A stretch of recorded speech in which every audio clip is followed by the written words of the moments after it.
of the things that I'd been through as a student was some leadership training, and one of the things they taught us was to not be afraid of failure, and instead to have the goal to fail a lot quickly, and then eventually you'll succeed.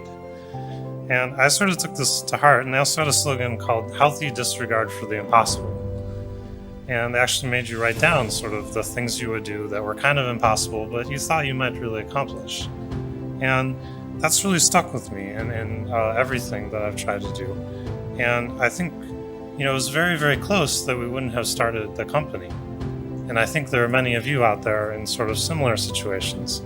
Do you want to take a little bit more risk? Do you want to try something out? And, even if you don't succeed, we actually tried many things that didn't work.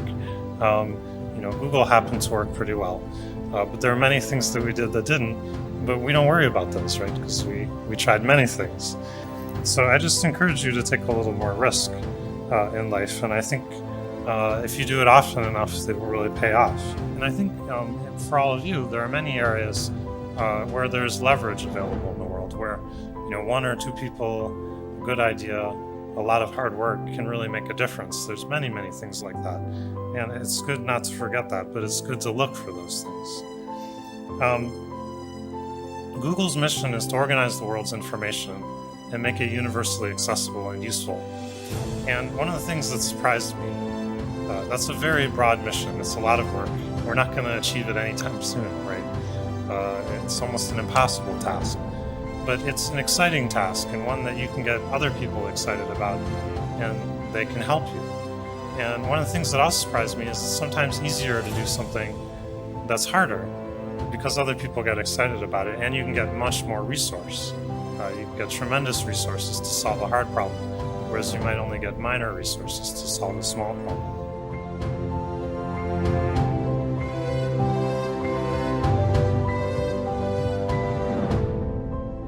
Anything you can imagine probably is doable, right? You just have to imagine it and work on it.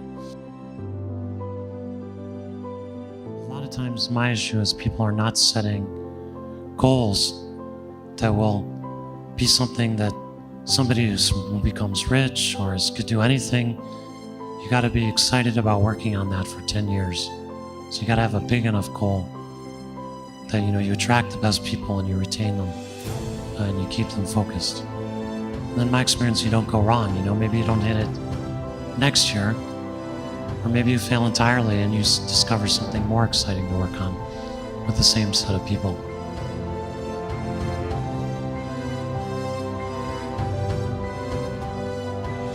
I'm going to talk about dreams for a second. And in my case, literally a dream. When I was in college, I was sure that I'd been admitted by a clerical error, probably a computer error.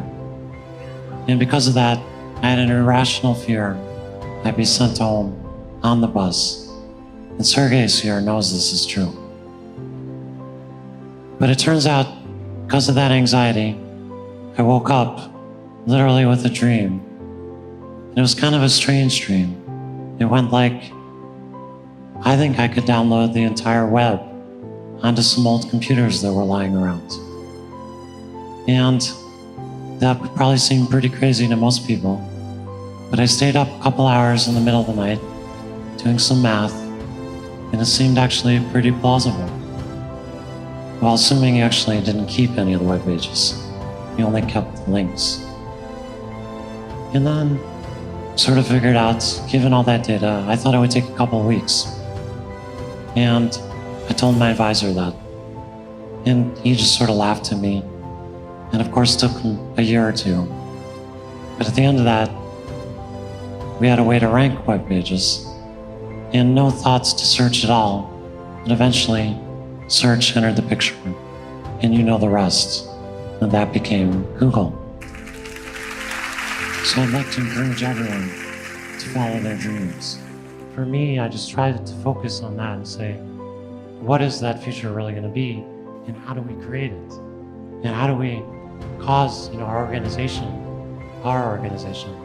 to really focus on that and drive that at a really high rate? And so that's been curiosity, has been looking at things people might not think about, working on things that no one else is working on, because that's where the additionality Yeah. really is.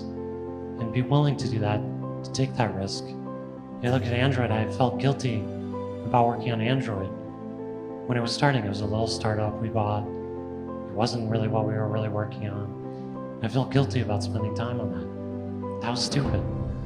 That was the future, right? That was a good thing Yeah. to be working on.